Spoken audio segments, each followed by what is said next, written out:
The smell of garlic and basil hit me as soon as I opened the back door of Bella Rosa. Even after 6 months away, the scent was so familiar it made my chest ache. This restaurant had been my whole world growing up. The place where I'd done homework at corner tables, learned to make pasta at my nana's knee, and watched my parents build their dream into reality. Now it belonged to my brother Tony, and I was just a visitor. My name is Julia Romano, and 6 months ago, I agreed to let my younger brother take control of our family restaurant after our parents retired to Florida. It seemed logical at the time. I had a successful career in software development, while Tony had worked at Bella Rosa since high school. But something about his eagerness to take over had never sat right with me. Jules, Maria, our longtime hostess, spotted me as I made my way through the kitchen. "Oh my God, you're back." She rushed to hug me, her familiar perfume mixing with the cooking smells. "We've missed you around here. It's different now." The hesitation in her voice made me pause. "Different how?" Before she could answer, Tony's voice boomed from the office. "Who let you in the back door?" I turned to face my brother, noting how his traditionally warm brown eyes had turned cold and businesslike. At 32, 2 years younger than me, he'd always been the charming one, the social butterfly. But something had changed in him since taking over the restaurant. "I still have my key," I said, holding it up. "Dad never asked for it back." "Well, you should have called first," he said, straightening his expensive suit jacket. The designer label was new. Tony used to say only pretentious people spent that much on clothes. "We're busy preparing for dinner service." "It's 3 in the afternoon," I pointed out. "And I need to get something from Dad's office." "My office now," he corrected quickly. "What do you need?" Mom called. She can't find their wedding anniversary photo album and thinks Dad left it in his desk when they moved. Tony's face tightened almost imperceptibly. "I cleaned everything out of that desk. There was no album." "I'd like to check myself if you don't mind." It meant a lot to Mom. He blocked the office doorway, his shoulder tense.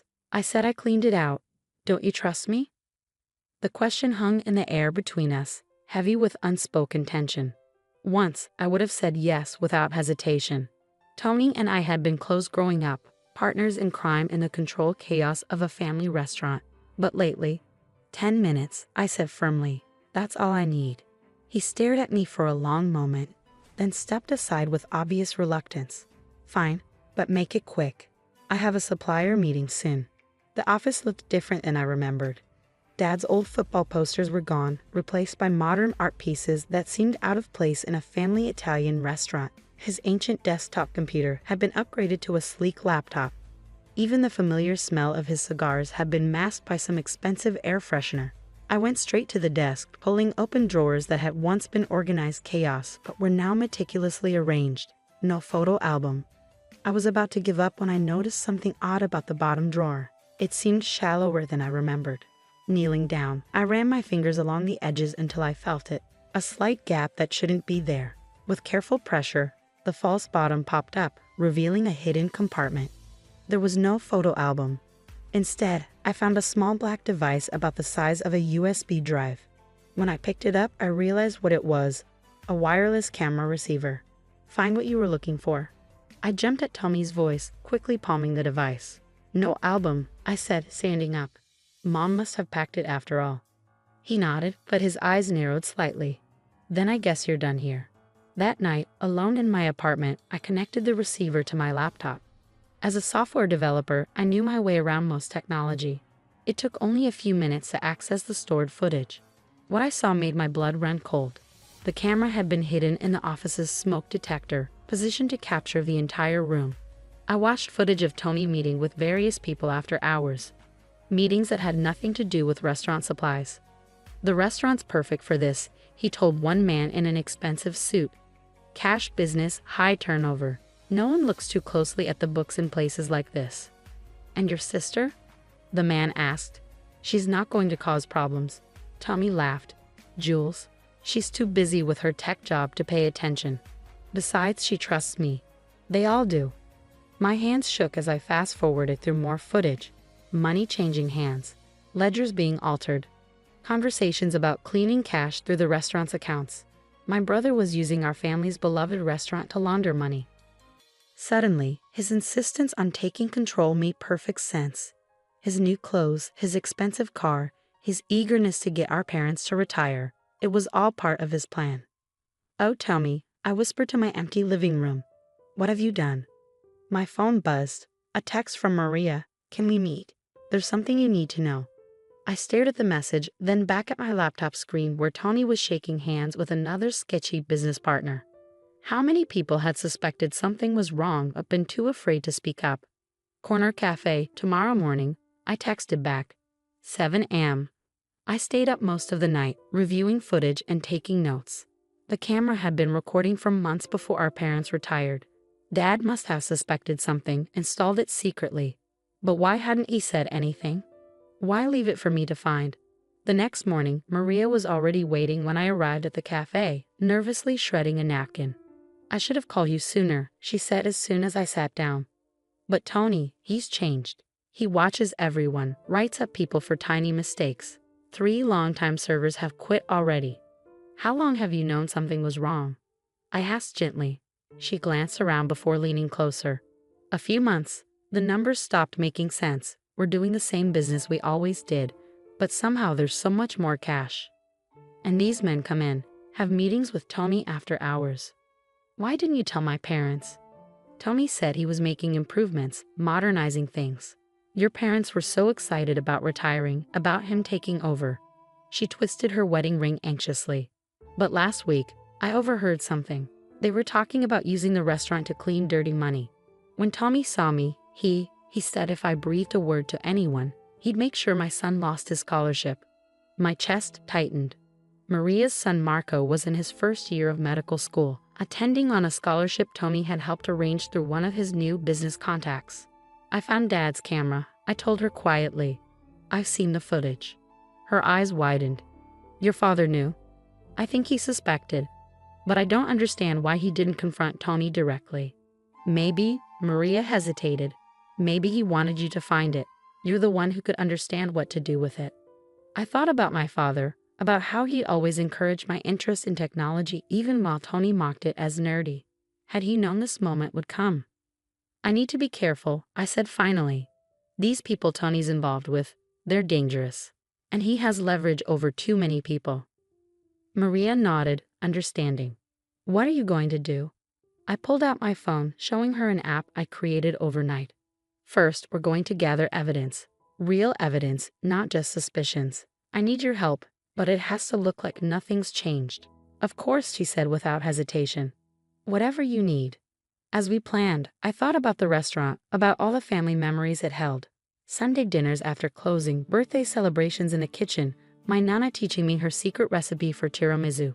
Tommy wasn't just laundering money, he was corrupting everything our parents had built. I wasn't going to let him get away with it. But I had to be smart. One wrong move, and I wouldn't just be risking myself.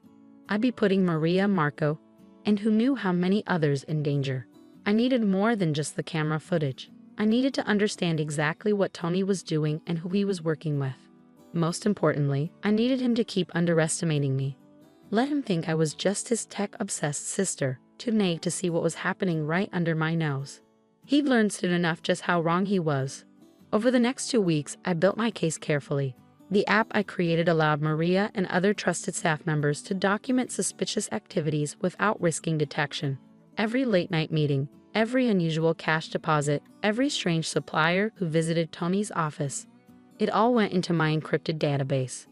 But the real breakthrough came when I discovered something else in Dad's hidden compartment, a small notebook filled with codes and numbers. At first glance, it looked like random scribbles.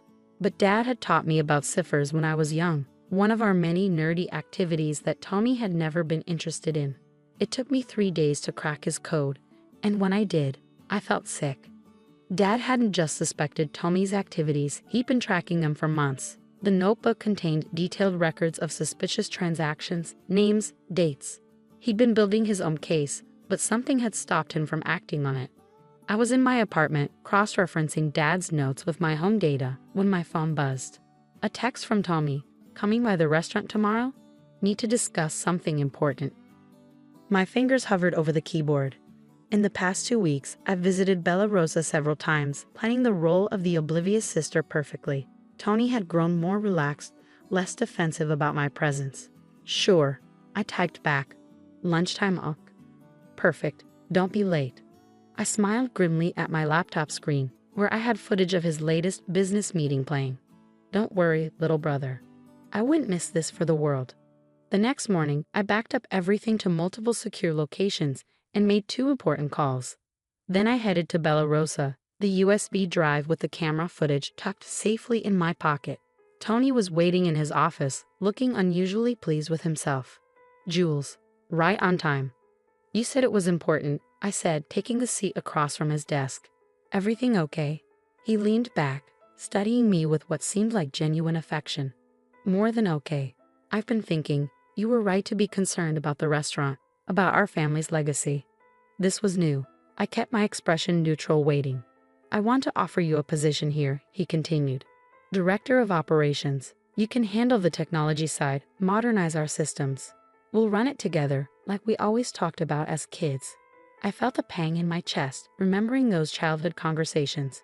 Once this would have been a dream come true. Working alongside my brother, building on our parents' success. Why now? I asked carefully. Because your family, he said, spreading his hands, and family should stick together. Plus, with your tech skills. He smiled.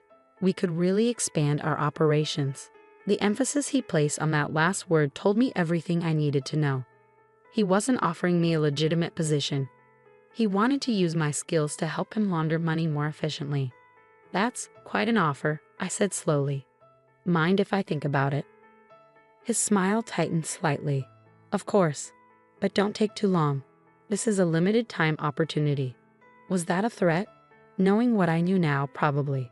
I stood up, adjusting my bag. I'll let you know by the end of the week. As I reached the door, he called out, "Oh, and Jules. Let's keep this between us for now. No need to mention it to Mom and Dad." I nodded, not trusting myself to speak. Outside the office, I took a deep breath, then texted a single word. Ready. Everything happened very quickly after that. As I walked through the kitchen toward the front door, I heard them enter, FBI agents moving swiftly and professionally. Tommy's outraged shouts echoed behind me as I stepped outside, where 2 people were waiting. Agent Carter, the woman introduced herself, showing her badge. We got your evidence package. Impressive work. Will it be enough? I asked. She nodded. More than enough. The camera footage alone would do it, but combined with your father's records and the financial data you collected, your brother and his associates are looking at serious time. I closed my eyes briefly, relief warring with sadness. Keep my father's name out of it, please. He tried to handle it himself, protect the family. That's why he retired when he did, to get my parents away from this mess. We understand, Agent Carter said gently. As far as anyone needs to know, the investigation started with anonymous tips from concerned employees. I watched as they led Tony out in handcuffs, his expensive suit wrinkled, his face a mask of fury. Our eyes met, and I saw the moment he realized the truth. You, he snarled. My own sister? No, Tommy, I said quietly. You did this. You betrayed everything Mom and Dad built, everything we were supposed to protect together. They put him in a car and drove away. I stood there for a long time, watching the place that had been my childhood home, now surrounded by federal agents and crime scene tape. Maria appeared beside me, tears in her eyes. What happens now? Now, I said, squaring my shoulders, we clean up his mess. Together. The next few months were a blur of legal proceedings, media coverage, and damage control. The restaurant stayed closed initially, but I refused to let it die. While Tony awaited trial, I worked with the FBI to clear Bella Rosa's name, proving that many of the staff had been unwitting participants in his scheme. I took a leave of absence from my tech job and threw myself into restoring the restaurant. The old staff rallied around me, not just Maria, but the cooks, servers, and busboys who had been part of our extended family for years. The hardest part was telling our parents. Mom cried, but Dad just looked tired. You found a camera, he said quietly when we were alone. And my notes. I nodded. Why didn't you tell me? He sighed heavily. I thought I could handle it myself, protect both of you. By the time I realized how deep Tony was in, I was afraid they'd hurt him if I went to the authorities directly. So I left the evidence where I knew you'd find it. Because I'm the nerdy one, I tried to smile. Because you're the strong one, he corrected. You always were. Tommy, he wanted easy success, quick money. But you understood what really matters. 6 months after Tony's arrest, we reopened Bella Rosa.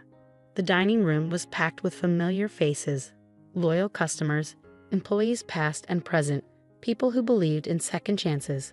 I stood in the kitchen, watching the organized chaos I remembered from childhood. The smell of garlic and basil still filled the air, but now it felt clean again, honest. Maria's son Marco, home from medical school for the weekend, was helping serve tables. He'd insisted on keeping his scholarship money, working to pay it back himself rather than letting his mother feel indebted to Tony's corrupt contacts. My parents came back for the reopening. Mom hugged every customer like family, while Dad stood in his old office, my office now, looking at the changes I'd made. The modern art was gone, replaced by family photos. His old football posters were back up, next to my framed computer science degrees. You've done good, Julia, he said gruffly. The place feels right again. I thought about Tommy, about the plea deal he'd taken that would keep him in prison for at least 5 years. About the choice I'd made to protect our family's legacy, even at the cost of betraying my own brother. We'd all make choices, I said finally. Tommy chose greed. I choose this, our family, our real family. Dad squeezed my shoulder, and together we watched the restaurant buzz with life. This was what success really looked like. Not secret meetings and laundered money, but good food, honest work, and people coming together to share something real. Bella Rosa was more than just a restaurant. It was a testament to the power of choosing right over easy, of protecting what matters most. Tommy had forgotten that, but I never would. Because in the end, true family isn't just about blood. It's about the choices we make and the people we choose to become. I chose to be my father's daughter, my mother's strength, and the guardian of everything they'd built. Not because it was easy, but because it was right. And sometimes that makes all the difference.